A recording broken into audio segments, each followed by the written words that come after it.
नमस्कार मु जेडी आज आपण सहित गोटे खूब इम्पोर्टाट विषय कथा जाऊँगी कथाटी हूँ मो मनरे गोटे प्रश्न आसूला जे पुलिस बिना वारंट रे आपण को गिरफ करि परिबे कि मु चाहिए जे मो मो व्यूअर मानकू ए टॉपिक उपरे अवेयरनेस करेबे तेणु मु ए भिडियोटी बनाऊँ प्रतिदिन आम न्यूज रे सुणु पुलिस या गिरफ कले केस रेजिस्टर्ड है accused to taken into custody किंतु बहुत लोग जानते नहीं केबे पुलिस हमको बिना वारंट रे अरेस्ट करि पारे और केबे करि पारे नहीं तेणु भिडियोटी को शेष पर्यंत देखंतु कारण यह जानिले आपण निज अधिकार सुरक्षित रखि परिबे एवं आपण काहाको गोटे बुझी परिबे जे काहाको गोटे सजेशन देई परिबे जे केउ क्षेत्र रे पुलिस वारंट बिना गिरफ करि परिबो आ केउ क्षेत्र रे पुलिस वारंट सहित गिरफ करि परिबो आपण को अधिकार कोन एवं पुलिस रो सीमा केउठी पर्यंत अछि भिडियोटी जदि आपण मूलरु शेष पर्यंत देखिबे ताले आपण सब किछि बुझी परिबे तेणु मोर अनुरोध प्रथमे भिडियोटी को शेष जाय देखंतु प्रथमे जानिपा दरकार वारंट कोन वारंट हेउछि एक आदेश जहा कोर्ट देई थाए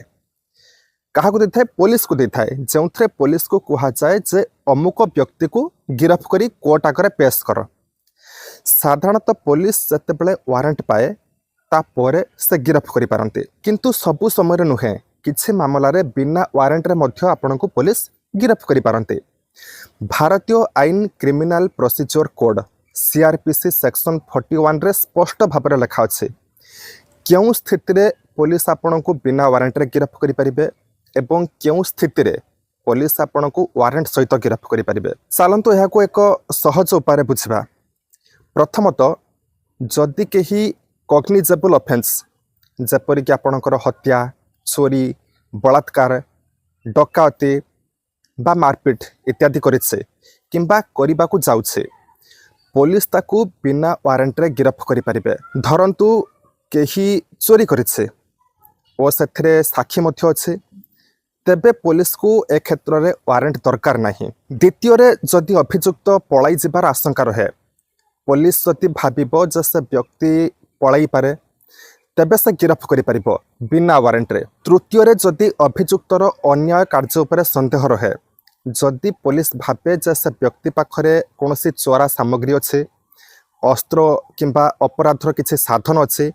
ताहाले मध्य से बिना वारंट रे गिरफ करि पारंते चतुर्थ रे जदि वारंट इश्यू होइछि किंतु व्यक्ति जनक हाथ को आसु नाही किछि क्षेत्र रे कोर्ट वारंट देछि किंतु पुलिस रो हाथ को आसी नाही तबे से ओरल ऑर्डर किंबा रेकॉर्ड ऊपर थिबा सूचना रे आपन को गिरफ करि पारंते एबे जानिपा केबे पुलिस गिरफ करि परिबा नाही आईन केवल पुलिस को शक्ति देई नाही गिरफ करिया पई नागरिक मानन को मध्य शक्ति देछि निजर सुरक्षा पई सीआरपीसी सेक्शन 41 अनुसार जदि अपराध नॉन कॉग्निजेबल ऑफेंस अटे जमिति कि साधारण वाद विवाद छोट मामला किंबा अपमान इत्यादि तेबे पुलिस बिना वारंट रे गिरफ करि परिबे नाही प्रथमे गिरफ करिबा पूर्व से नोटिस देबे